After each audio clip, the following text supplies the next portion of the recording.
తిరుమల శ్రీవారి ఆలయంలో వైకుంఠ ఏకాదశి పర్వదినం పురస్కరించుకుని వైకుంఠ ద్వారం తెరుచుకుంది. వేకోజామున 1:30 ఆలయ అర్చకులు శాస్త్రోక్తంగా శ్రీవారి ఆలయంకు పక్కనే ఉన్న వైకుంఠ ద్వారంను తెరిచి ముందుగా శ్రీనివాసుడికి నిత్య కైంకర్యాలు తిరుప్పావై పఠనం చేశారు. తర్వాత భక్తులకు వైకుంఠ ద్వారం గుండా శ్రీ వెంకటేశ్వర స్వామి దర్శనానికి టీటీడీ అధికారులు అనుమతించారు.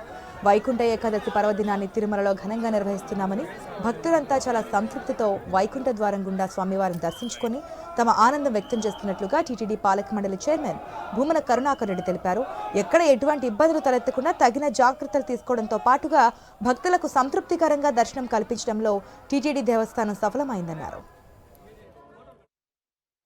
వైకుంఠ ఏకాదశి శుభ సందర్భంగా టీటీడీ అత్యద్భుతమైనటువంటి ఏర్పాట్లు నిర్వహించింది. భక్తులందరూ కూడా చాలా సంతృప్తితో భగవంతుడిని దర్శనం చేసుకొని వైకుంఠ ద్వారం గుండా బయటికి వస్తూ తమ ఆనందాన్ని వ్యక్తపరుస్తున్నారు. ఈసారి ఎక్కడ ఏ చిన్న సమస్య రాకుండా భక్తులకు అందరికీ కూడా సంతృప్తికరమైనటువంటి దర్శనం ఇవ్వటంలో తిరుమల తిరుపతి దేవస్థానం పూర్తిగా సఫలమైంది. చాలా సంతోషంగా ఉంది. భక్తులకు అందరికీ కూడా వైకుంఠ ఏకాదశి సందర్భంగా స్వామివారి ఆశీస్సులతో శుభాకాంక్షలు.